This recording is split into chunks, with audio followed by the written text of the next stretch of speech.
We're good? All right, I'm unmuting myself. All right, guys, good morning. Welcome to PFL New York Media Day. Thank you so much for joining. Our first athlete of the day, we have Amber Leibrock. Dave, why don't you go ahead and get us started with Amber today? Sounds good. Hey, Amber, Dave here with Fight Bananas. It was so great to see you out there it was in Atlanta seeing you. I would love for you just to talk about, we talked about, of course, your highest of highs with that head kick knockout, and then, of course, fighting Larissa was almost maybe a lowest of lows. Just talk to us about fighting of MMA, being on that roller coaster of kind of trying to stay level-headed, not being on the highest of highs and, some on lowest of lows. I say this a lot, it's something that I learned from a coach, Alex Munoz. He is a UFC fighter over at Team Alpha Male. When I was kind of going through a little bit of a bad run before, so I always say this is have a short memory, right? Don't live anywhere too long. So you don't want to live on the highs too long. You don't want to live on the lows too long, especially with fighting, because there's always another fight coming. So that's pretty much it. It was a beautiful experience the first time. It was a beautiful experience the second time. That wasn't the first time I've been finished. That wasn't the first time I've hit a low in fighting, and that wasn't the first time I hit a high in fighting. I've been doing this for a very long time, and it is what it is. This is fighting. It's about fighting. It's not about the viral and being popular and this and that. Like, of course, for me, it's about fighting. It's about making money to feed my family, experiencing the journey and having these great experiences and making these amazing memories, not just for myself, but the people around me. So, yeah, the viral head kick was amazing. Being able to fight Larissa Pacheco, which won't be the last time, was also amazing. It didn't turn out my way, but I take nothing for granted, and I'm still in it, so here I am. And last quick one for me. You kind of just mentioned right there, I would assume very much you would love to, you would win, Larissa wins, boom, championship on the line 2 months from now. Larissa in the championship, that's kind of the goal. That's where your mindset's at right now? Whoever wins that fight, I'm down for. I want the Larissa fight back, whether it's in the championships, whether it's next season, whenever it may be. Of course, I want that fight. If you lose a fight, you always want that fight back, no matter who it is or where it is or whatever, But for me, my goal is this fight right now. There's nothing more important than me than Marina. She is in my way, and I'm going to take her out and make sure that I secure my spot to the finals. Sounds good. Great stuff. Thanks. Jonathan. Jonathan Malakon, 5 Reasons Sports. Just building on that point, before that loss to Larissa, you're on a career-best 4-fight winning streak. What did you feel like you were able to take away from that loss and allow you to become a better fighter moving forward? A lot, there was a lot going on, right? Going from never being in that position before. I've never fought as co-main event. I'd never fought a previous champion. So there was a lot of things that I got to take away from, things that I need to implement more in my camp, things that I need to implement more in my mindset. If you watch the fight, there were razor thin moments. There were some times where if I would have just been an inch over to the left, I would have connected. If I would have just thrown the hook after the right, it would have connected. So there was a lot to take away from that fight, even though it didn't last that long. She's a champ for a reason. She hits like a fucking truck, and excuse my language, she hits like a truck. She's a tank, and the next time we fight, best believe I will never take that for granted again, and I will be there 100%. Now, to add on to what you said, not being in the position of a co-main event before, you're now in the position to fight for $1 million. How do you prepare for that mentally, as far as that added pressure going into the fight? Well, I think with what happened last time, definitely set me up to have a better mindset for what's happening this time. I killed all distractions. I've been really diving hard into my faith. Obviously, I've made the announcement a couple times. I've converted over to Islam. I am a Muslim now, and I actually read a funny comment on YouTube where they're like, dang, Larissa punched her so hard, they punched God into her, which I love a good joke, right? But everything in life happens for reasons, good and bad, and I definitely needed the Larissa fight to push my life and push me to the next step and just, get some things out of the way and, push me into that next level. If I didn't have the Larissa fight, if it didn't happen the way it happened, I don't think I'd be the person I am, and I don't think I'd be in the right mindset or position to really fight for that $1 million. Appreciate your time, and good luck this next fight. Thank you. Anik. Fight Book MMA. One question about the past, one about the present. Given the result of your last fight, did you make any physical changes in training, like sparring less this fight, Cam? I mean, yeah, I've done a lot of physical stuff. You know, I was better about my weight this time. I kind of had a rough weight cut last time, which is something that usually I do not do. Having the back-to-back fights were definitely some adjustment in that department. I absolutely have made all the adjustments that needed to be made physically, make sure I was in better shape, make sure that I was, you know, doing all the right things that I was supposed to do, not taking any time off or being like, oh, you know, my body hurts, I'm tired, like, oh, I just went through a fight camp, blah, blah, blah, blah, blah. Like, I just pushed through it all this time and made sure that I was 100% ready. And obviously, Marina and Larissa are two completely different opponents with two completely different styles. So whatever happened with Larissa is in the past. My game plan for this time was just preparing for Marina. She's a grappler. She's a very talented grappler. I'm not overlooking it whatsoever. So it actually gave me an opportunity to get back to my roots, which is grappling myself. I started in jiu-jitsu. I have amazing grappling. So it gave me a chance to get back to that and really fall back in love with grappling, with jiu-jitsu, you know, with my wrestling and things like that. Awesome. And one about the present. Amber, you're someone that has overcome a lot. You've inspired a lot of people to get to the point where you are today. What does it mean to be fighting at Madison Square Garden? And do you have any memories at this venue? It's amazing. Obviously, I've never been here before. Like, I'm from Cali. Like, I'm a West Coast girl, so I've only been over to New York one time. And this is everything. Like, I'm not just making experiences for myself. I just posted something on my Instagram yesterday, like, talking about my family. Like, I've got my brother, one of my brothers, my stepdad, and my mom here, and they are out exploring New York. They are out like doing that. Like, I'm here for business, but they are seeing all these amazing things, and that wouldn't have happened for them if it wasn't for the position I'm in, right? Win or lose, I'm here to inspire people. I want people to know that it doesn't matter where you come from or, you know, the cards that were dealt for you. Like, you can do it. You can make it to the highest level. You can be the best you can possibly be. And that doesn't mean winning or losing. Like, us as fighters, and this is like an MMA culture where it's like, oh, how many wins you got? How many losses you got? Like, if you talk to some old school Muay Thai guys, they don't ask that. They ask you, how many fights do you have? Because it's about fighting. It's the fact that we are all warriors and we're all courageous and brave enough to step into that cage and do what we love every day. It's a hard life. So for me, it's just about inspiring people that are going to come up. I'm not going to do this forever,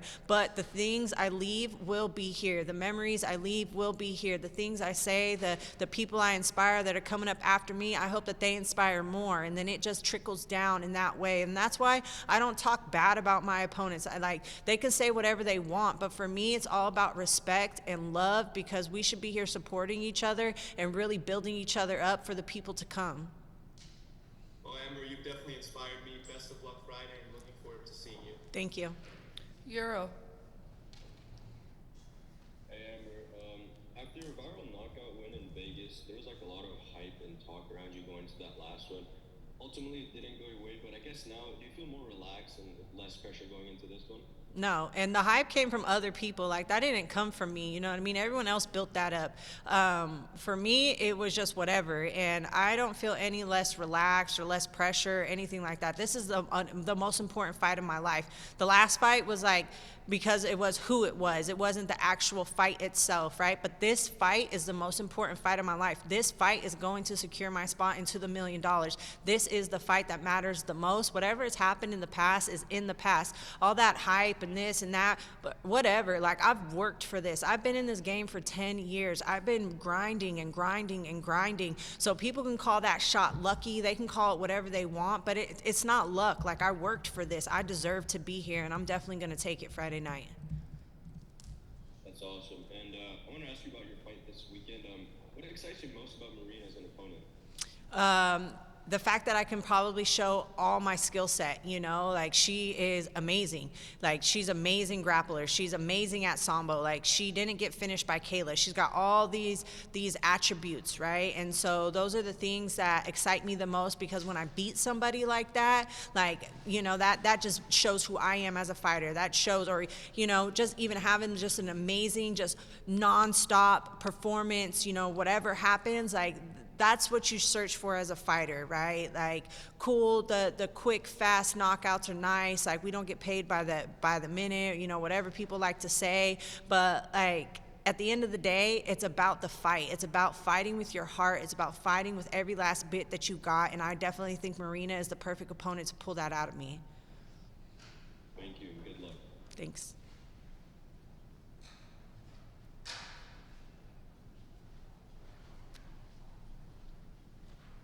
MMA locker room? Or sorry, MMA Fight Club, my apologies. Yes, it's Manny here with MMA Fight Club. How are you? Hi. It's been a while. Last time I spoke to you, I interviewed you way back when you were an Invicta fighter. And one thing I noticed about the interview we had, it was not during fight time. It was not around fight time. And here today, I'm seeing a level of focus and intensity. Do you change? Is your personality different from the fighter you are the days leading up to a fight and then the person that you are when you're not, up to a fight? Well, yeah, I think this fight definitely, I've been a little too nice. I've been a little too happy to be here.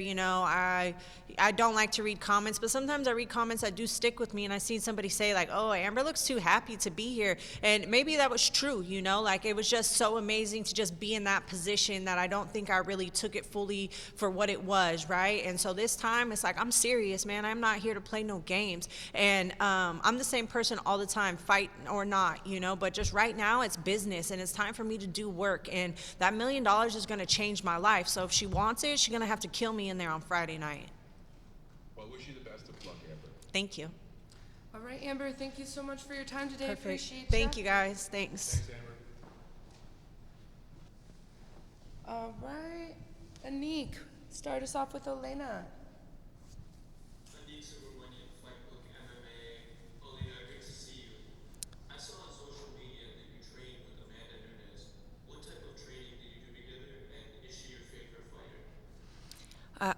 Sorry, what's your name?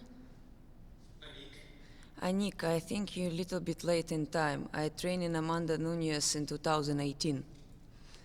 So now I have a Brazilian coach. His name is Mateus, and we speak together with him by Portuguese. So, but it's okay, Anik, it's happened. Anyway, my favorite fighter of a female, it's myself. And if we take from the guys, I think if we take MMA, it will be Conor McGregor. Love it. And my bad. One more from me. A fellow Ukrainian warrior in Vasily Lomachenko, he lost a very close fight recently. Who do you think he should fight next? And what inspiration do you take from him in his career? I think Vasily needs to work with his manager, and I'm sure they will find him better opponent than last time. Got it. Thank you, and best of luck on Friday. Thank you. Jonathan. Jonathan Rollicon, Fox Sports. Elena, this is going to be the third time sharing the cage with your opponent, Larissa. When you share the cage that many times with an opponent, what did it allow you to take away and learn from that experience? We became so close as I became with some relatives. I saw her more often than I see some of my aunts. Do you feel like you can invite her to the family reunion next time that happens? Yeah, why not? We can share with her some Brazilian cheese and some tapioca. Awesome. Thank you and good luck. Dave. Hey Elena, this is Dave with My Bananas. How are you, friend? Do you see any parallels from Larissa and Kayla Harrison?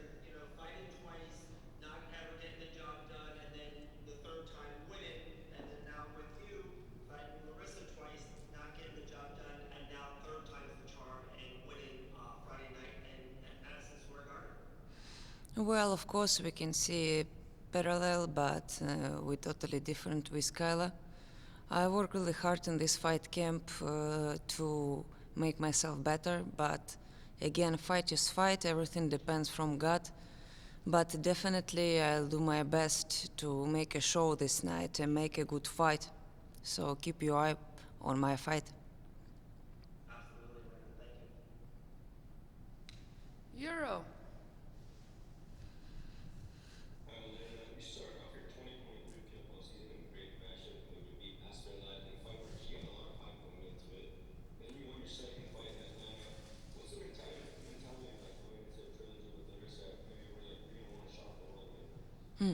The main mentality is fuck them all.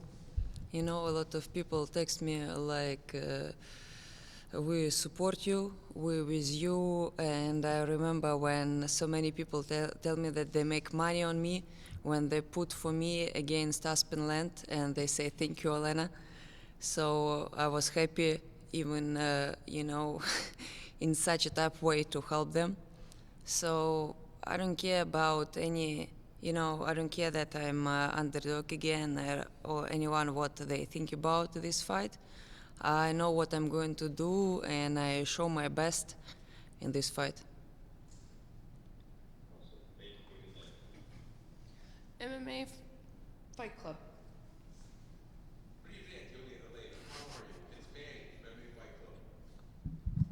Hello. So my question for you is, last time I talked to you in an interview, and you were talking about going to fight a bear, going outside the cabin and maybe going and meeting a bear.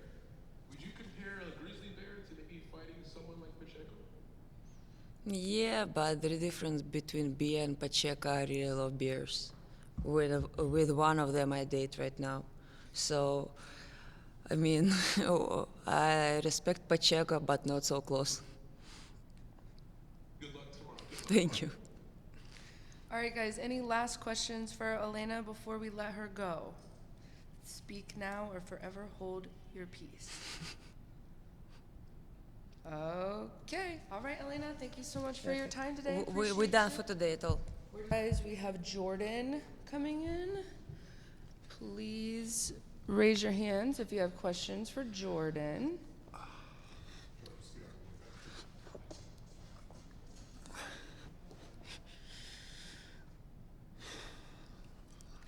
Wow, your eyes match your shirt almost directly. Thanks for noticing. These eyes fell in love. Right? Ready, Bon?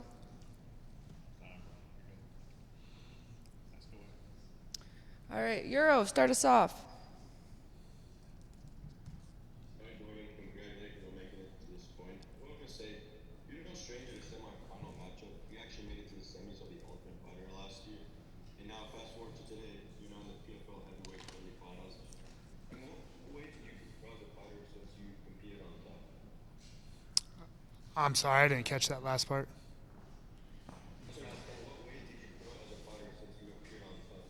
What ways have you grown as a fighter since you appeared? Oh yeah, since the Ultimate Fighter, I think my game has evolved tremendously. I started training at Skywalker 101, which led me to better coaching, tougher teammates. So I definitely think I'm light years better than what I was on the show, and I'm ready to showcase that this Friday. Awesome. And what excites you most about the matchup with Dennis? The matchup with Dennis, what excites me the most is his experience. He's such a dominant fighter and competitor with his background in Sambo and just his MMA record in general. He's just a tough competitor, and that's what excites me the most. So I'm excited to test myself with what he brings to the table. And obviously the focus on Dennis first, but it was up to you. Who would you like to face in the finale? I don't have a preference. I have an idea who's going to win, and I'm going to blank his name, but the Brazilian, I believe, is going to beat Green. Awesome. Thank you. Good luck. And hang on 1 second. Jonathan? Hope I'm doing this in the right order. Jonathan, can you hear me? Or Anik? Yeah, Anik Subramanian, Flight Cook MMA. Jordan, you were a defensive tackle on the Indiana University football team. Did any of the techniques that you used in football translate into your MMA skills? And if so, which ones? Yeah, with playing college football at a high level, just the explosiveness from the football, playing football, transfers well to the MMA. And just being an athlete, that just shows that I'm a multi-sport athlete, and that I can compete in any sport and be competitive. Awesome. Best of luck on Friday. Excited to see you. Yep, appreciate it. Thank you. Max. Max Berner, KOD. Jordan, how you doing today? Good, great. Piggybacking a little bit off Anik there, I believe you were a junior college defensive tackle and a wrestler there, and then you went to Indiana. How does playing in the Big Ten kind of prepare you for the stage, such as a semifinals, potentially winning $1 million if you go on and win these next 2 fights? Yeah, so just throughout my career in athletics, I've been on big stages, state tournaments, big football, arenas or fields, I guess. So just being under the spotlight, it doesn't scare me. It doesn't get me nervous at all. So definitely ready for, or just more so focused on the task at hand, which is Dennis.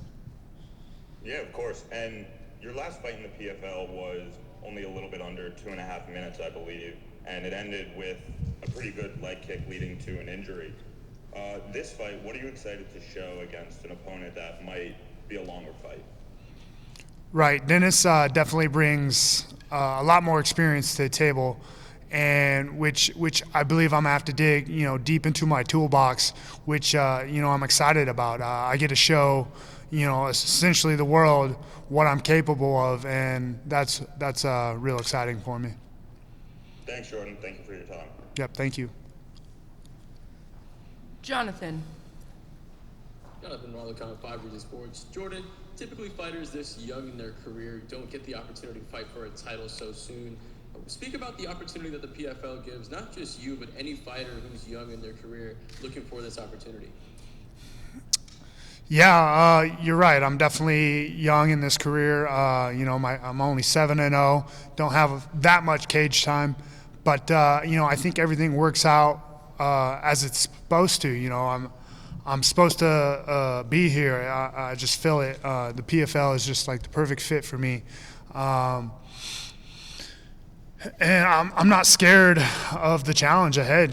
These are tough competitors, and that just gets me more excited about being a part of the PFL and being in the playoffs. And you just got to take risks, you got to accept big fights, big opportunities, and you got to go out and perform. And that's just part of the game. And that's what I love about it. You spoke about taking risks. Throughout all those risks professionally, you still have an undefeated record. What's the easiest thing and what's the hardest thing about having that undefeated record?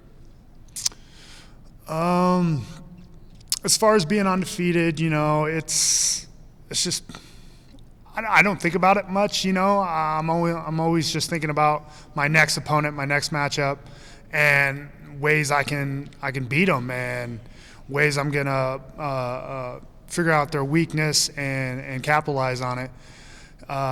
Whether I'm undefeated or not, it's just always about going out and performing my best and giving it 100%. And the winning and losing will take care of itself. Last one for me. You spoke about trying to maybe do some scouting for the weaknesses. What are some holes that you see in your opponent's game that you'll maybe try to expose your next fight? Yeah, with Dennis's style of fighting, he's pretty diverse. He's got a ton of submissions, a ton of knockouts, a ton of fights in general. But where I think I have the advantage is my athleticism and my explosiveness. I'm gonna get in his face and I'm gonna make it ugly and make it uncomfortable for him. And when things get uncomfortable, people make mistakes, and that's where I'm gonna capitalize. Thank you so much and good luck. Appreciate it. Thank you. Dave. Hey, Jordan, this is Dave here with Fight Bananas. Being in the Final Four, the other 3 heavyweights are kind of mainstays here for the PFL, multiple years, multiple, championship opportunities. Do you like kind of being the newcomer? Do you like being this dark horse in this Final Four right now? Absolutely. I love being the new guy, the dark horse. You said it's a perfect fit. You know, like I love being the underdog. I love being the no name, and I'm gonna come in and you know, churn some heads with my performance, and that really gets me excited about competing in the PFL. And you, do you still keep up on football, especially like professionally? Do you have a favorite team? You know, a lot of people ask me this since I played college football, but surprisingly, I don't watch much football. You know, I think it's something I did a good chunk of my life, and you know, I was just ready to close that chapter and begin my MMA chapter.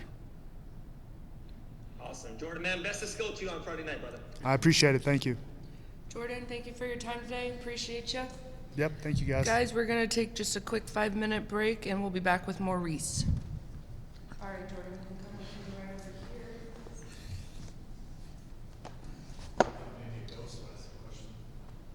here. Tall and strong, make it a hurricane before I go insane.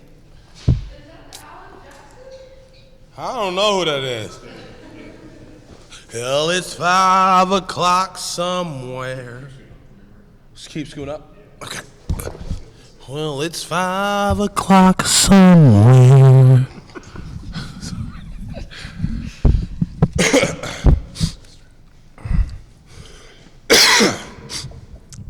Hey, it's supposed to be two patches.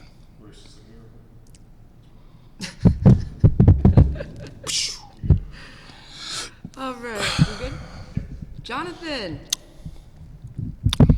Jonathan Rollicon, 5 Rivers Sports.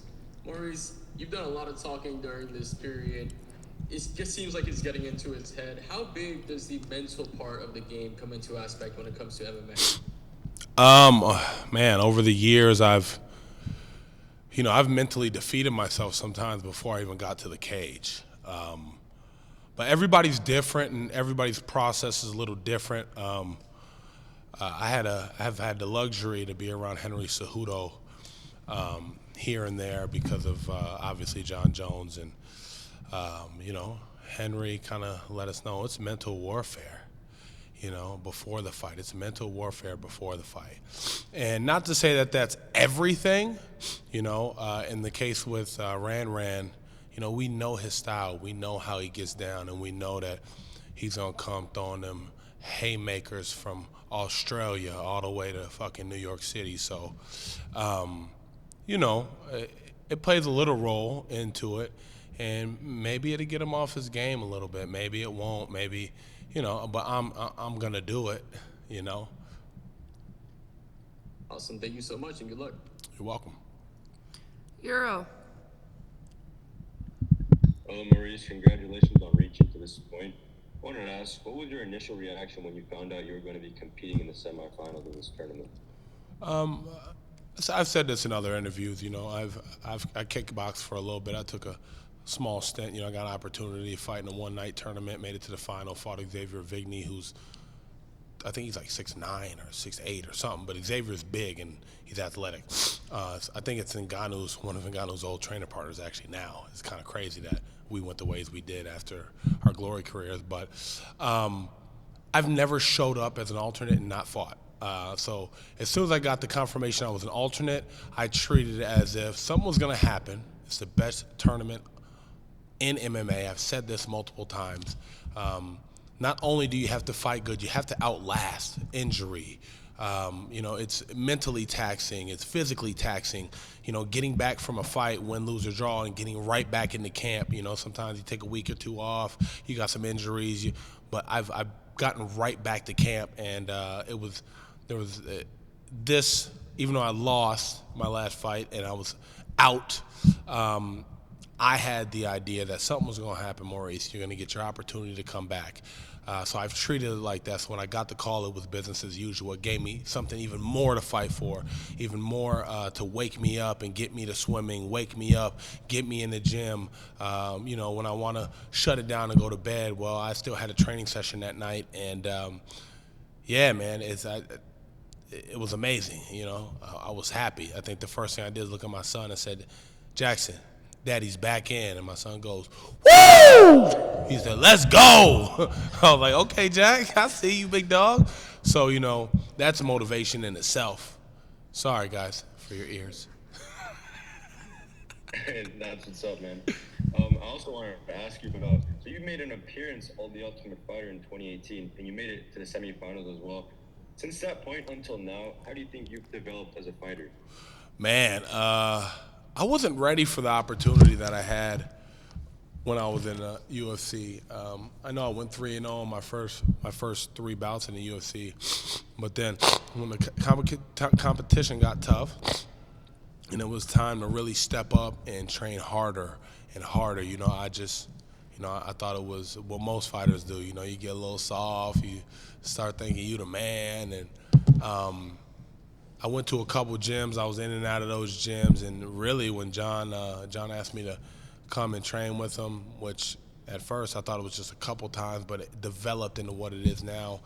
It kind of reignited that flame to kind of like see the process of not just a world champion, but the process of the GOAT, the greatest MMA fighter to ever do this, his process and what he goes through. I was lucky enough to, you know, be very close to it. I'm not in everything, but very, very close. And, you know, we're around the same age, and if he can still do it, I got less miles on my body, I know I can still do it.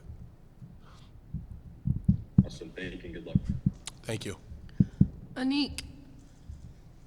Maurice, Anik Subramanian, Fightbook MMA. If you and Jordan Heiderman win your fights, it would be a PFL final between 2 alumni from The Ultimate Fighter. What was your favorite part of The Ultimate Fighter experience, and what did you learn from your time on Team Gastelum? My favorite part was my team, fam. We had a solid team. I still talk to Coach T, who is one of the guys who you always see with Calvin Gastelum. I still talk to Coach T. He still tells me the same thing. He still asks me, Mo, you need to go and do 50 get-ups after practice. I don't care how tired you are. It's time to work. Do 50 get-ups. And then my favorite time, I think, on Ultimate Fighter is the time I did have with Coach T and the rest of the heavyweights. You know, I'm still friends with Justin Frazier, who I feel like, I'll say this, I feel like Justin Frazier got the shaft. I think he should have got a chance more than a lot of us on the show. But obviously you see that we were the most dominant team. Most of us have been in the UFC at some point in time or have moved on to bigger and better things like Larissa Pacheco and myself. So. Great. And one more from me. I know there's been some heat between you and Henan in some of the previous press conferences. How do you feel about him? From what standpoint you mean? From an athlete? Like as a fighter. I just told you he's tough. This man's tough, you know. He's gonna move forward. He's throwing haymakers from Africa, okay, or from Brazil all the way to New York, whatever you want to call it. They from way the fuck over there all the way over here, and he's trying to finish the fight, man. You know, and that's awesome. I welcome that. You know, it's gonna be a tough fight. You know, we're not fighting chumps out here. You know, we're fighting some of the best guys in the world. So. You gotta have your A game, you know. It really doesn't matter what it looks like on paper. It matters who shows up that night. Awesome. Excited to watch it. Thank you so much. Max. What's up, Maurice? How you doing? I'm doing well. You sound inspired, which I love to see. So with a guy like Henan, he's, the first MMA fighter that you fought who's taller than you and has a longer reach. I know you said you just fought kickboxing against Xavier Big B. But I was looking at your past fights, and I don't see anything since, I think, 2016, Chi Lewis Perry. Chopper Chai Lewis Perry. That one. Yep. Chopper Chai Lewis Perry. That you fought that was that big. So how do you deal with someone, how do you prepare for someone with this much length? What do you And do? he's an inch tall. Let's get down to the brass tacks. He's about an inch taller than me, maybe an inch and a half, right? His arms are about an 85, and they may be generous on those, but they may not be. The height is whatever. The leg reach is virtually identical. Okay, I got long legs. Man, I mean, you ask him the same question because I bet you he may have not fought guys, period, my size. It may not happen. John Jones has reached 84.5 inches, and he uses his reach every bit at 84.5 inches, and he's very good at using that reach. So, I just don't think Ran is as good as John with using that reach. He uses it very well, but he also sticks his neck out. We've seen it. He's been able to get away with that shit. Just like me, right? I've been able to get away with turning around and running away, right? I've been able to get away with dipping my head, right? This is something where these are things that I can't do fighting a guy of his stature, right? And vice versa. So, there's things that we got to do to get better, and you'll see Friday night how we made those adjustments. Awesome. I do plan to ask him the same question. Thank you for your time, Maurice. Thank you. Richard. Hey, Maurice. Rick Wright, Albuquerque Journal. You talked about training with John. How hands-on has he been with you? Does he spar with you, roll with you, or is he mostly an advisor? We started this process training together. We still train together. John has all of his coaches that advise him and all that. They give me a couple things here and there, but we started training together, and that's we're training partners. So I do most things with John. Okay. Or my other teammates, right? We got a real tight group of dedicated guys that come in that gym, and in addition to John, we have the luxury of having, John bring out guys like Gordon Ryan, or being able to get a little bit of stuff from Henry Cejudo, or being able to go out of town and go to some of these cool gyms and meet these fucking awesome athletes that show us a little bit here and a little bit there. So, I train with them. Don't you guys ever forget that. I get punched in the face by them all the time. It hurts and it sucks. You talked about Cejudo. Did John take you to Phoenix to work with him, or did Cejudo come to Albuquerque? How did that work? Say it again? You talked about Cejudo working with him. Did he come to Albuquerque, or did you go to Phoenix with John? How did that work? No, not recently. Not that I know of recently. Just when you saw him last time, and I've been out there. When I vacation sometimes in Arizona, they allow me to come into the gym. So, I've been out there and trained with some of their guys there. We're talking about a little bit of knowledge, but at that level, just 10 minutes of talking, throwing some things by them kind of showing you one position. That's better than them showing you no position. So I don't want you guys to sit here and think that I've been training with these guys and I've been working. No, I've had the luxury to pick their brain for maybe 5 minutes and just get a couple questions answered, or get a position question answered that will help me moving forward. You gotta learn how to kind of ask the right questions for yourself and see if you can't get an answer or two.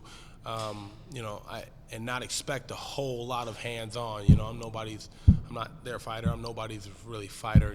So I just try to get as much knowledge as I can with the people that are around me and the information that I possibly have to reach out to with some of the great athletes that are around me. So. Do you still live in Albuquerque, or you were just here for camp? Huh? Do you still my live bad. in Albuquerque?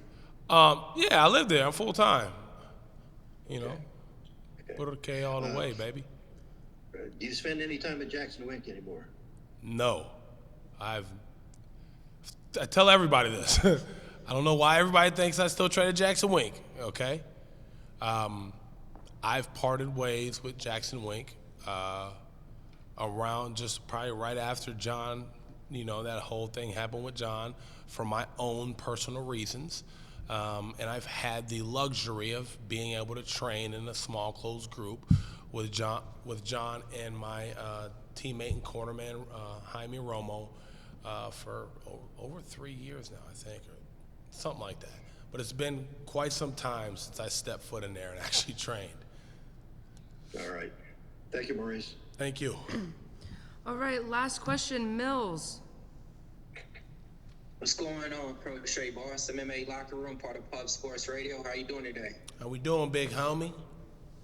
Oh, you know me, man. We good. I knew somebody I could say that to. He feel me. Go ahead. You already know, man. I just spoke to you about 2 days ago, man. You know, we spoke about some things, but I want to pick your brain on this, man. It's going to be a little bit different, too. You know, some fighters, you know, they might look at some things that they have physically and look at it as a defect. But you never let that affect you, you know, with the peripheral or anything like that. Can you talk to me a little bit about, you know, giving people the confidence out there if their body's not the same as the other person, not to let that stop them to always go forward and pursue their dreams? Man, you know, it goes back to, I used to not even think about using that as an advantage, but it was John who actually told me. I said, yeah, man, you know, I got more peripherals and on one side than the other, and whoop-de-bam, and he was like, all right, Maurice, so how do you use that to your advantage? All right, where's the advantage there? So I broke it down with him. I was like, oh, shit, motherfucker, you right. So, again, this is using, you know, the people that I have access to, man, and I have access to some of the greats at certain times. I have access to just picking the brain of some of the greats, whether it be a coach, a high-level athlete, his coach's coach, maybe even in life, right? Even in life, and sometimes what to do next, or, you know, how to do merch, or so using, you know, the network that you have available to you is very vital. And I tell not just fighters and, you know, coaches, like everybody, assess your network and figure out how you can use it. You can help each other, you know. You can get to a point where you can get the information you need. You know, there's someone out there, if you have a good, strong network of people, there's information to go out there and get. You just got to go get it. Like, if you have like a disability or a difference, I don't even want to call it a disability, right? It's not a disability, it's just a difference. If you have a difference in what somebody else may have, if there's a possibility, you know, be creative and see how you can use that to your advantage. You know, that's how I go through life. Got it, man. I like it. And one other thing, man. So since we got, you know, 2 twin towers about to take off and fight, all right, so let's put this in a superhero mode.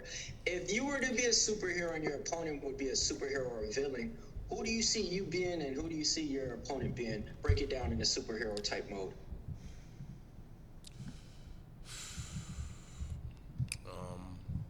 I don't know who he gonna be. You know, he reminds me of like somebody who walks out with their chest out, like, you know, like a Superman. I'm here, you know, chin high. You know, if you look at how he stands and how we face off, chest high, chin high, he has to feel like he's bigger. Like that's a mental thing for him. I don't give a fuck. You can put me as a villain, baby. I want to be one of them ugly villains. He said I'm ugly. I'll be an ugly villain. Sometimes the villain do win the war. So, and he has to come back and reassess. But that's not till next year. So, the villain would be the Crochet Boss.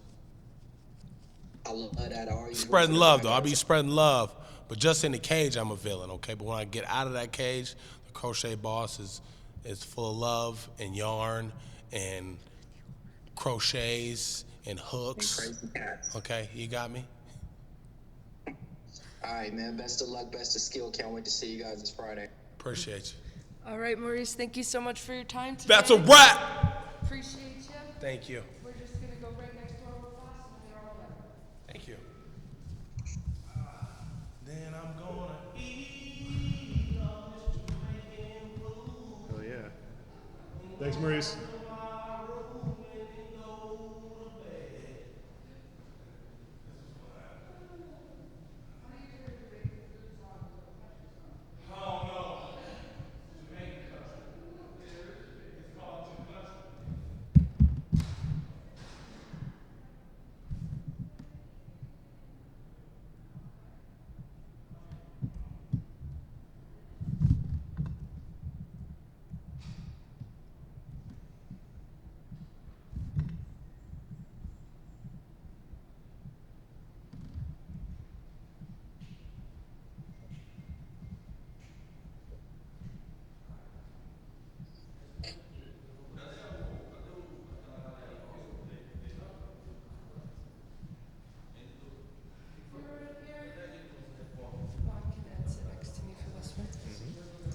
All right, guys, we got Henan walking up. So if you have questions for Henan, please raise your hand, and we will be utilized later.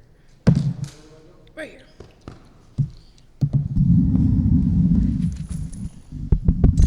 Caramba, essa luz aí tá massa, hein? Som testando, 1, 2.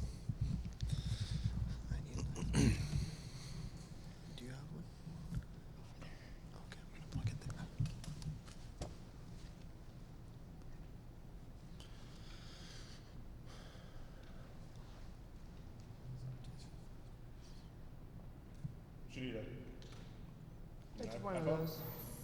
iPhone's right here. It's around the time. Oh, nice. Literally. We don't live like cousins. Thank you. All right. Ready? Yeah, let's go. All right, Anik, please start us off. Anik Subramanian, Fightbook MMA. Henan, congratulations on making it to the semifinals. You represent Brazil, a nation that has had so many great mixed martial arts champions. Are there any fighters specifically that you looked up to when you were training? Parabéns por chegar na semifinal, você que representa o Brasil. Tem algum ídolo, alguma pessoa assim que você vê como uma inspiração para você, para você começar a treinar e chegar onde você chegou, uma referência no esporte brasileiro para você? Obrigado. Então, temos muitos brasileiros, né, cara? Brasileiros que fizeram história aí, que ajudaram a colocar o MMA em alta, né? Ajudaram a crescer aí esse esporte que hoje é tão grandioso. E sim, com certeza, eu venho da equipe de Nogueira, né? Treinei bastante tempo aí com o Rogério Minotouro, com o Minotauro. Aprendi muito, são grandes referências aí, não só dentro, mas como fora também dos octagons. Absolutely. Yeah, I mean, I started my career at Team Nogueira. So when I think of reference points for me in MMA, I got to say Little Nog and Big Nog. Those two are, they're idols, not only inside but also outside of the cage. Awesome. One more for me. You've done a lot in your career. You were headlining an event at the Madison Square Garden in New York City. Tell me what that means to you. O que significa para você ser o main event aqui no Madison? Para mim é muito importante, né? Estou muito feliz em fazer essa luta principal. Resultado de um trabalho forte que a gente vem desenvolvendo ao longo do tempo. E para mim é uma oportunidade única. Eu estou encarando como a luta da minha vida. Yeah, I mean, it's a culmination of all the hard work we've been putting in. I see this as the opportunity of a lifetime. It's a great honor to be here as the main event at Madison Square Garden. Awesome. Best of luck. Max. Olá, como vai, Henan? Tudo bem? Now in English. I asked a similar question to your opponent, and I'm curious with you. I was looking on your record, and it doesn't seem you fought someone your height, reach, or even close since 2018 Thiago Cardoso.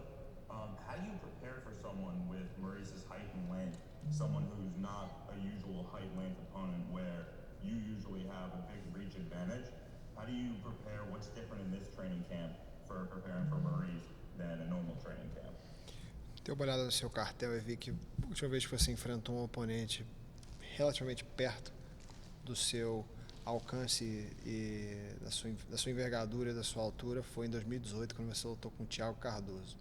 Como é que você se prepara para lutar com um cara como Maurice Green, que tem, enfim, uma altura e uma envergadura superior ao dos seus oponentes anteriores aqui no PFL? Então, por mais que eu tenha um tempo que eu lutei com um cara tão grande, mas eu sempre estou treinando com um cara grande, né? Vitor Rezende aí, que participou do Challenge do PFL, é um cara que é da América Top Team, que a gente está sempre treinando junto também. É um cara bem mais alto que eu, que até o Maurice Green. No meu camp agora teve o Branjão, né? Montanha, que é um cara muito grande também, um cara que tem uma envergadura boa. Nessa questão eu não tenho dificuldade nenhuma em lutar com um cara grande. E os meus treinos foram voltados para isso, então estou muito bem preparado. No, I've no issue at all in fighting someone of similar height to mine. If you look at American Top Team and the camp I just had, this is all part of the work we've been doing out there. I have Montanha, Branjão, who's a guy who's, mimics the body type of Maurice Green very well as far as height and reach, and Vitor Rezende, who's a guy who had a Challenger Series, fight earlier this year with the PFL. He's taller than myself, even has, bigger reach than me as well. So we've very comfortable in that department as far as preparation goes. Awesome. Thank you very much, and good luck. Thank you. Dave. Hey, and it seems that we just talked to Mo. It seems like there's a little bit of a bad blood between you two guys going into this fight. Is there some on your side you feel like going into this fight with Mo Green? O que você sente, assim, entrando nessa luta aí contra o Maurice Green? A gente acabou de conversar com ele aqui. A impressão que a gente tem é que vocês não vão muito com a cara um do outro, né? Qual é a sua impressão? Então, eu não tenho impressão nenhuma quanto a ele. Eu tô focado no meu trabalho, tô focado aí nessa luta. Ele é um cara grande, é um cara experiente. Então, eu não fico pensando no que ele é, no que ele não é. Tô focado aí no que eu vou fazer. Né? A luta tá chegando, então eu quero dar o meu melhor, conseguir conectar os meus golpes e impor o meu jogo lá dentro do cage. I have nothing against the guy, quite honestly. I'm really focused on what I can do, my game plan, and the fight itself. We're so close to the fight. I'm just trying to focus on my side of things, really. He's an experienced opponent. He's tall. He's lengthy. He's fought against tough competition. But I'm not really looking too much into his antics and what he brings to the table on this side of things. Right. Also on your socials, we're seeing some training stuff with the great Junior Dos Santos down there in American Top Team. How has it been training with one of the great heavyweights of all time? He's getting ready for a big fight September. You're getting ready for this big pivotal fight. How has it been training with Junior Dos Santos? Como foi fazer esse camp com o Cigano? Vocês dois se preparando para duas grandes lutas, né? Ele em setembro e você aqui agora. Fala um pouco pra gente aí desse camp. Tá junto com o Cigano é sempre bom, né, cara? Ele tem uma energia diferente, um cara que vibra muito ali. Então, absorvi o máximo ali, porque ele já lutou com grandes nomes. E é um cara muito experiente na luta. Então, fazer parte do camp dele e ter ele comigo ali me aconselhando e vibrando junto foi muito importante. Estou me sentindo muito bem aí com tudo isso. Well, being around him, it just his vibe and just like the atmosphere that he brings with him, it's next level. So he's a guy that whenever you're with him, you just have to act like that sponge because he's done it all, he's seen it all, and he can give you so much experience, knowledge, and he just elevates the room. Awesome. Thank you so much. Thank you. Euro. Hello, Hanan. Obviously, the focus is on Maurice Green this weekend. But if it were to go your way, who do you think you would be facing in the finale? Obviamente o foco essa semana é contra o Maurice Green, mas passando dessa luta, contra quem você acha que você luta na final? Cara, então, eu tô preparado para lutar com qualquer um desses dois que passar aí. O meu foco é passar por essa luta, né? Meu próximo adversário aí é o que está definido. Mas assim, pelo que vem sendo aí, eu acho que o Goldsov deve passar para a final. Mas eu não aposto em nenhum, porque a luta de peso pesado é uma loteria ali. Todos os dois estão muito bem preparados e querendo muito. Mas assim, vou estar pronto aí para essa próxima luta e para chegar bem na final. I'm really just focused on the Maurice Green fight as things stand. That said, I'll be ready for any and all of those two guys on the other side. I feel like both are extremely well prepared and focused on this fight. And but that said, I'd lean towards Dennis. That said, again, heavyweight fight's a lottery. So you got two big guys with heavy hands. Anything can happen. Awesome, and you also received some praise by new PFL PFL signing Francis Ngannou after your last fight. Like, what's it like hearing that? And would you like to be the one to welcome him to the PFL Smart Cage? O Francis Ngannou falou muito de você, né? Falou assim, dos seus atributos, de você como atleta. Como é que você se sentiria se você pudesse ser o cara a dar as boas-vindas a ele, ao PFL dentro do cage? Estaria pronto e estou pronto para qualquer adversário, né, velho? Lutar com um cara do nível do Francis é o que eu quero, é o que eu busco, é estar sempre entre os melhores, lutar com os melhores. Então seria uma honra aí dar as boas-vindas para ele. That's the kind of stuff that I've dreamed of and that I really want to do in my career. I want to be around the best, I want to fight the best, so it'd be an honor to welcome him into the PFL cage. Thank you. Good luck. Thank you. All right, Jonathan, bring us home. Jonathan Ramakan, 5 Sports. And I know you mentioned not paying it too much mind, but does the trash talk make it a little more fun going into the fight? Does it bring you back to maybe the roots of when you first started fighting? Você falou que você tenta não se importar muito, não dá muito, assim, não pensar muito nisso, né? Mas você sente que o trash talking, que esse vai e vem, essa porrinhação entre você e o Maurice fazem a semana da luta um pouco mais divertida, te leva um pouco assim ao começo da sua carreira, aos tempos, entendeu, antigos da MMA. O que você acha disso tudo? Com certeza o entretenimento fica mais divertido, né? A galera gosta desse tipo de provocação e tal. Eu sou um cara que eu não gosto de provocar muito, eu gosto de ficar focado na semana da luta, fazer minha luta ali. Mas tô curtindo muito o momento, para mim tá sendo maravilhoso. Yeah, absolutely. I mean, it's a different feeling for me. I'm usually more of a calm, cool, and collected kind of guy.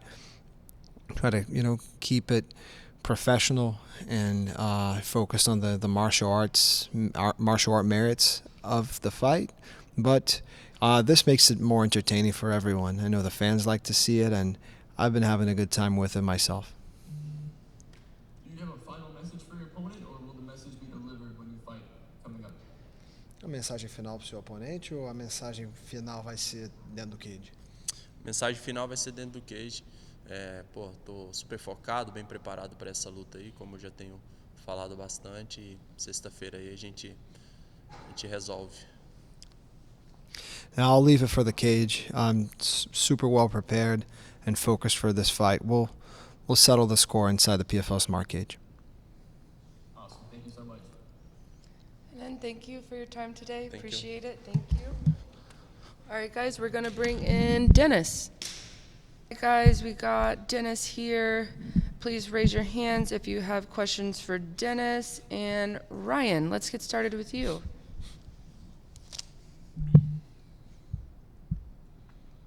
Thank you. Ryan Rappaport from Fight Capital. Dennis, you made it a habit of not letting your fights get out of the first round. What's your prediction for the fight this weekend?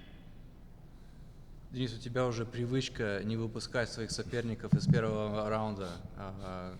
Какие выводы и какие планы на бой? На самом деле сильно план не отличается. Самое главное начать первым номером работать в клетке и по ситуации уже смотреть, как соперник себя поведет. Ну, я уверен в своих силах. У меня много козырей, которые всегда при мне, поэтому в целом я думаю, что бой должен закончиться достаточно быстро. I don't really have that many plans. I'm always going to be working the way I work, start the fight, and push the pace, and the fight will play itself out, and everything will be settled. I'm going to be moving forward. Thank you. Jonathan. Jonathan Ramakan, 5 Sports. Dennis, your fight coming up will be almost 2 years removed from your last loss. How different of a fighter are you coming into this fight this Friday? Вот этот уже бой уже будет, ты уже как 2 года не проигрывал, и очень все сейчас получается, хороший экспириенс. Как ты думаешь, как пройдет этот бой? Я думаю, что в любом случае мы оба хорошо готовы и хорошо готовились к этому бою. У каждого из нас есть шанс, но потому как я уже очень давно выступаю в этой организации и уже чувствую себя частью этой организации, я думаю, что шансов больше у меня, потому как это первый сезон для моего оппонента, и, возможно, не так хорошо он прочувствовал каждого бойца в тяжелом дивизионе, как я. Both of us, me and my opponent, we both been training very hard, and expect him to be also training very hard. However, I think I have a slight advantage in this heavyweight division this year compared to my opponent based on I already felt a lot of elite heavyweight fighters in this organization. I've been already in the mix. I have great experience. I've been around. And for my opponent, this is the kind of like first year stepping into the big league, and I don't think he felt too many heavyweights in the higher level. So I think based on that, I'm going to have a slight advantage. Now, you mentioned your opponent. He actually spoke about you with a healthy respect, speaking about your striking, your experience, and your grappling. What are some good attributes of your opponent you maybe see in Jordan? Твой соперник, он про тебя говорил очень хорошие вещи. Он говорил, что у тебя шикарная ударная техника и что ты очень опасный соперник. Что ты хотел бы сказать про него и про него как соперника тоже?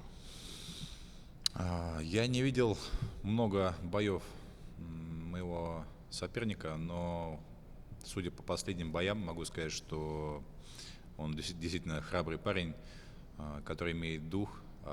Зачастую это самое главное в боях. To be honest with you, I didn't see too many fights from my opponent. However, I did see some, and from what I did see, it's clear to me that he has a very strong willpower, and he has a lot of heart, which is one of the most important thing in a fight. Thank you so much, and good luck in your fight. Thanks. Anik. Anik Subramanian, Fightbook MMA. Dennis, many call you the Russian Bogator. Where did you get that nickname from? Денис, тебя очень многие называют как никнейм «Богатырь», и откуда пришел этот никнейм, и как ты его получил? Ну, появился он изначально с первых боев моей профессиональной карьеры в ММА. Собственно говоря, что у нас большинство спортсменов, если не предаваться к той или иной конфессии, они все равно верующие, потому как очень часто, когда ты готовишься, тренируешься, ты рассчитываешь на себя, но ты чувствуешь, что тебе этого не хватает, и нужна помощь, скажем так, свыше. Поэтому многие стараются находить помощь именно в этом аспекте. И как-то так само по себе оно сложилось исторически уже, что прозвище легло ко мне. Ну и плюс была борода, поэтому одно к одному сошлось, и такое прозвище у меня появилось. Но я уже, как бы, скажем так, давно уже не использую его. Не знаю, откуда достали эту информацию, но старая информация. I got this nickname from my early days, from my first fights. A lot of fighters from our regions, they all believers. They believe in higher up, and starting my MMA career, that's a nickname I've been given because I also have a beard, and I look like Bogatyr. However, I haven't been using this nickname in a very long time, in many fights. So I don't know how people were able to find out my nickname from the back in the day. Understood. And one more from me. How much would it mean for you and your teammate Marina to make the PFL finals together? Еще один вопрос, что для тебя это значит, что если ты и Марина, вы оба выйдете в финал из одного места, что ты про это думаешь и как на это смотришь, что вы оба из одного места и вы оба будете в финале? Я думаю, что это в очередной раз будет хорошим подтверждением того, что наша российская школа самбо имеет место на пьедестале наравне со всеми остальными единоборствами и претендовать на вид спорта, один из лучших видов спорта среди единоборств. I think this is going to be a great example of our Russian combat sambo, that, you know, it's a very, very good sport, and by doing this sport you can reach really high level, and it's a very complete sport, and by doing the sport you can bring yourself up in one of the highest levels in the world with the organizations, and we're putting this sport on a map for everyone to see as well. Awesome. Thank you, Dennis. Excited to see you compete. Thank you. Mills. How's it going, Dennis? MMA Locker Room, part of Pop Sports Radio. Hi. How's it going? All right, St. Petersburg's definitely on the map. With that being said, though, I just want to keep in mind with like a superhero theme. Your opponent goes by the name of Thor. Since his name is Thor, what would you call yourself, or who would you consider yourself to be in a superhero role since you're fighting Thor this week? У твоего соперника в этом бою у него тоже есть никнейм, но у него никнейм Thor. Это такое, как бы, да.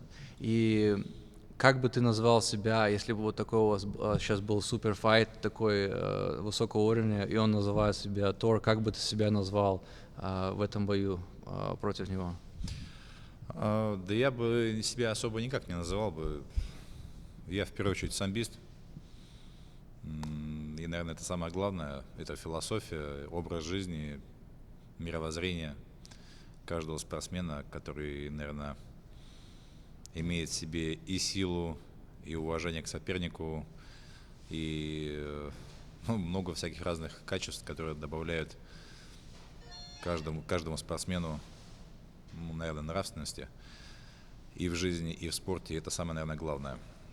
Поэтому я думаю, что сам бой был бы, наверное, самым главным событием, нежели какие-либо названия и никнеймы. Well, first of all, I would call myself as a combat sambo athlete.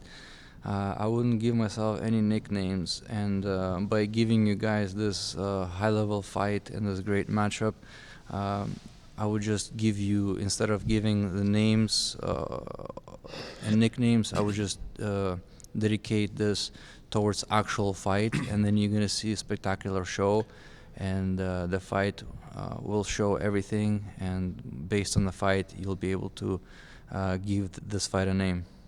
Ну и вообще называться именами богов тех или иных античных времен, наверное, не стоит. Я думаю, что если бы они об этом узнали, не сильно им бы это понравилось.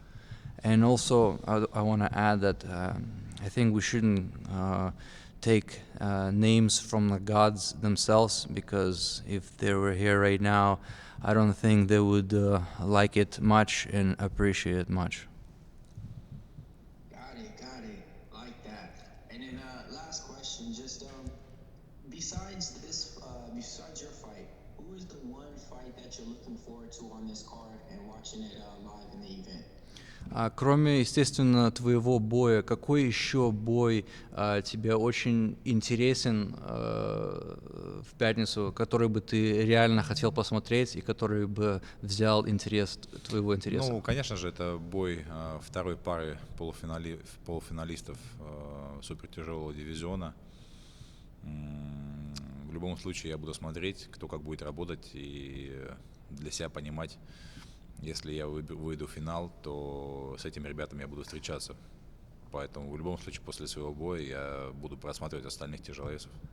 Of course, after this fight, for me, the number one I'm going to be paying attention is my future potential opponents in a heavyweight bracket. So as soon as my fight ends and I have time to concentrate on other things, I'll be paying attention to heavyweight roster fights with the potential fighters that I might fight in the future, analyze them, and see how they perform. Awesome. All right, Euro, last question. Hi, Dennis. I heard you just mention your opponent's strengths. With that being said, what excites you most about the overall matchup with Jordan Hyder? Мы слышали, что ты сказал про своего соперника, ну, хорошие качества. Какие еще выводы и что ты еще думаешь про своего соперника? Ну, самым основным, конечно, является опыт, так как его рекорд показывает, что он относительно не так давно начал выступать на, скажем так, на профессиональной арене, и имея, если не ошибаюсь, у него за плечами 7 боев. Ну, мне кажется, все-таки будет это влиять существенную разницу в ведении боя. He's a tough, brave guy. However, also this is based on his record. We can see that he's just entering kind of elite, high level of mixed martial arts, and this is serious fighters out here, and we're gonna see how he's gonna perform under the pressure also, and we'll see what he can do in a cage with all the pressure at a really high level of MMA. Thank you. Good luck. Thanks. Thank you, Dennis, for your time today. Appreciate you. Thank you. Thank you. Go right next door, and then all done for today.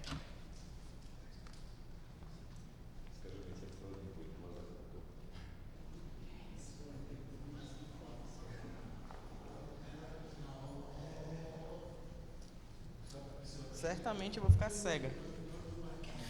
All right, guys, the champ is here. Please raise your hands if you have questions for her. She is our last one of the day.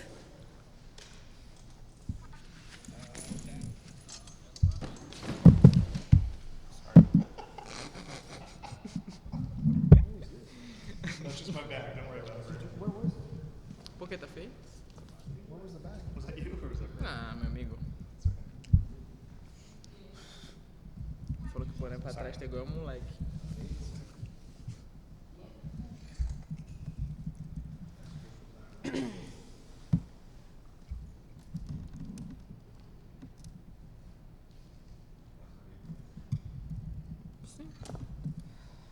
All right, good, Vaughn?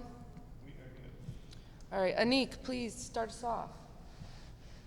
Anik Subramanian, Fightbook MMA. Larissa, you're only 28 years old, and you're 2 fights away from becoming the PFL double champ. You've already accomplished so much in your career. Do you have any goals for what you would like to do after you retire from fighting? 28 anos, já conquistou tanto na sua carreira. Você tem planos do que você sabe o que você quer fazer depois que a sua carreira acabar? Apesar de ser muito nova e já ter feito muito, eu ainda não tenho previsão pro final da minha carreira. Mas eu acho que eu não vou conseguir me ver trabalhando com outra coisa, assim, sem estar dentro do esporte. Eu posso até abrir, tenho vontade, na verdade, de abrir outros negócios, outras coisas assim, até para diversificar, né? Sair um pouco do que eu faço, mas não ficar sem a luta. Well, despite being, very young and having accomplished so much, I have no intention and no idea as to when I'll wrap up with my career. I just love the sport so much. I have no idea what else I would do outside of martial arts. I'm sure I'll stay in the business, but still, on that note, I do think and consider of, delving into other businesses as well. Very nice. And Larissa, how does it feel to be back in this magical place where you shocked the world last November in Madison Square Garden? Como é que você se sente estando aqui no Madison de novo, onde você chocou o mundo ano passado? Bom, eu já tive experiências boas no Madison, experiências ruins também. Então, é sempre bom chegar aqui, chegar em Nova York, poder fazer uma grande luta. Eu fico muito feliz quando falam que a luta aqui é em Nova York, que é um lugar que é um dos lugares assim dos Estados Unidos que eu mais gosto de vir, né? Então, vai ser muito bom para mim. Eu fico muito feliz sempre de lutar aqui. É isso. I have great memories. I have not so great memories out here. But I do love coming back to New York. I'm always ecstatic whenever PFL says that this will be hosting the fights. I have a great time here every single time. But this will be another great one. Awesome. Obrigado, and excited to see you on Friday. De nada. Ryan. Thank you. Champ, welcome back. Ryan Rappaport from Fight Capital. You spent, 3 years rehabbing and not being able to compete. What does it mean for you to win that money, and what will it mean for you again when you win that title for your family and for your personal wealth? Você passou, né, 3 anos sem competir, 3 anos fora do cage. O que significou para você ano passado ganhar o cinturão, ganhar $1 milhão, e o que vai significar ganhar isso de novo esse ano? Bom, o tempo que eu fiquei parada, né, foi um tempo muito difícil para mim, porque o único pensamento que eu tinha era de desistir, mas o sentimento pela luta não me deixava fazer isso. Ganhando o cinturão foi a constatação de que eu não deveria desistir de fato, porque tenho talento, sei do meu potencial, sei que posso conseguir muito mais que isso. Então, isso foi uma concretização para mim. E agora é a continuação de um legado. Na verdade, é a construção de um legado. Well, just winning the belt and the championship last year was just my way of proving that I was right in the end of the day, that, I should not have given up on my dream. And I'm, so happy I didn't. And this is just the continuation of me building a legacy, me writing my name in the MMA history books.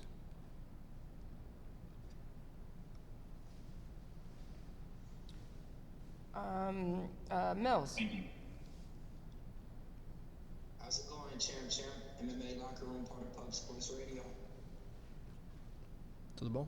Tudo bem, comigo tudo bem. All right. Just got a few questions for you. Looking over your resume, it seems like you actually have one of the better fight resumes out of all the fighters in the PFL division, with wins over Julia Budd, Kayla Harrison, Gina Fabon. I mean, the list goes on. So how does it feel to actually perform at the top of your ability in this sport? And when you go out there, does anything go into your mind differently, since this will be your second time returning to get that belt?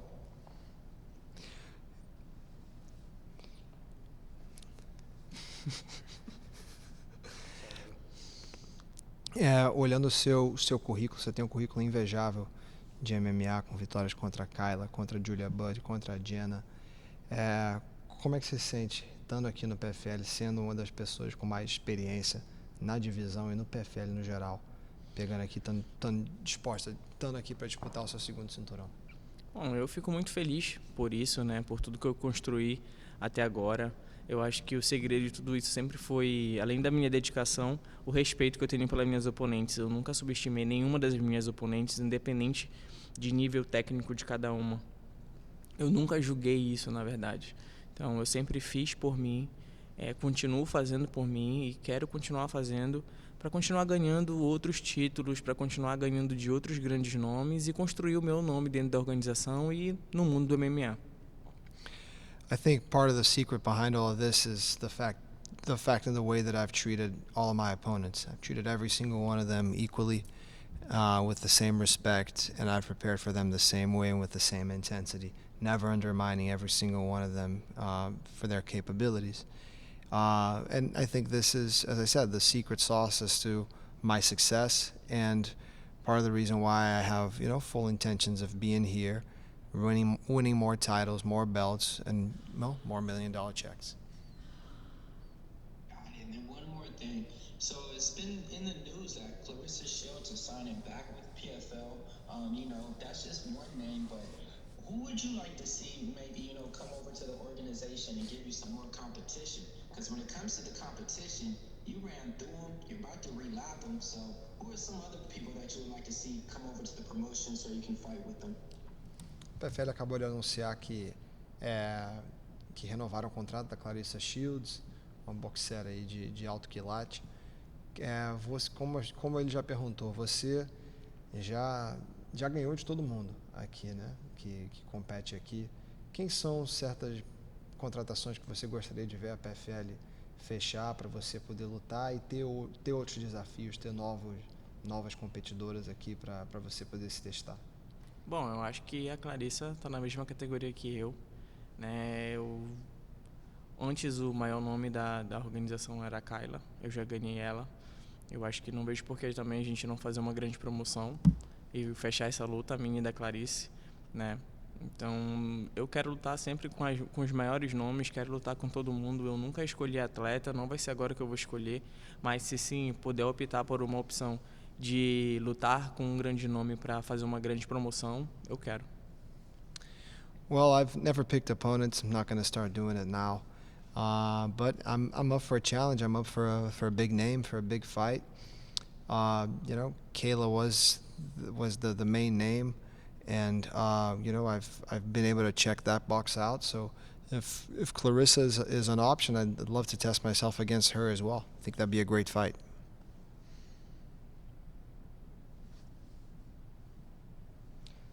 Max. Hey, champ, how are you today? Como é que você tá? Tudo bom? Tudo bem comigo.